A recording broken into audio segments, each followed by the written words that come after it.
Tara guys, samahan nyo ako. Puntahan natin yung Pearl Harbor na binumba ng Japan noong World War II. Ayan, ito may driver kaming yung Chinese, pero dito na to naninirahan sa guys, sa Hawaii. Ayan. Ayan, papasok na tayo ng Pearl Harbor. Pearl City Harbor. Ayan, papasok na tayo rito. Malayo-layo ito yung biyahe namin guys. Ayan, ito, malayo-layo yung biyahe natin. Nakarating din tayo. Ayan. Tara guys, papasyal ko kayo rito. Panoorin nyo lang yung video na to para makita nyo kung gaano nakaganda yung Pearl Harbor na binumba noon. Arizona ba no? Arizona Memorial. Isa lang daw ang bahay eh. Baka may bayad pa dyang entrance. No interest pare? Insurance? No entrance fee? No insurance fee. No insurance fee. Ah, okay. Not like Philippines Every Every tourist. You don't have bags, yeah? No more bag, yeah? Yeah, no. You have a bag? No? No. No. Only pocket. Yeah, pocket, okay. Only this bag. Only Where? Small. The small Let caterpillar. me see. Only that one. Too big. Oh? Too big. Iwan mo na lang dito Yeah, yan. take out the money, put the pocket. Take out the money, put in the pocket. And leave the bag here. Ayan guys, nakarating na kami rito guys sa Pearl Harbor. Ayan, pumasok na kami. Ayan guys, maraming turista rito. Ito lang yung mga puntahan nila rito sa Hawaii guys. Ayan, tingnan nyo naman guys. Ito yung Pearl Harbor ang binumba nun ng nung panahon ng World War II.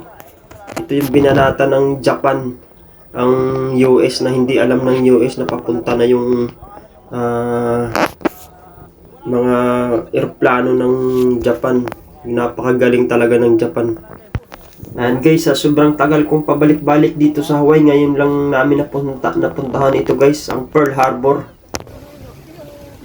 Ayan guys, tingnan nyo naman, ito yung winasak dati napakaganda na ngayon. Ito ay isang pasyalan na rito sa Hawaii. Ayan. In Hawaii. Kaway-kaway muna kayo. Ito yung mga kasama ko guys, 4 kami. Ayan. Napapunta lang kami rito. Ayan guys, tingnan nyo yung mga Ano pala to? yung mga Kailangan mo turista. palang sumakay ng Yan, nandito pala yung mga yung mga gamit nila ng World War II. Nandito yung submarine na Ayun pinakamalaking submarine na ginamit nila. Ayan, puntahan natin. Ayan guys, tingnan nyo. Ayan. Oo, nadali ko yung Saka meron parang isla doon na sa malayo yung isla na yun. Kaya lang hindi tayo makapunta doon kasi kulang yung oras natin. Ayan, ayun, yung nakita nyo yun, yung napakahabang submarine. Yan, tingnan nyo naman, yan yung nagdala doon ng mga tornado. Tara.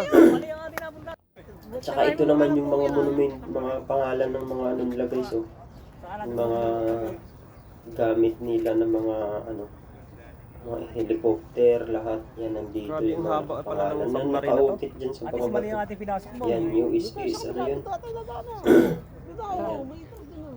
Yan guys, bihira lang tayo nakakapunta rito, kaya sulitin natin yung yung pag natin, pagpasyal-pasyal dito. Yan yung submarine guys, pwede tayong pumasok dyan, kaya lang wala na kaming oras.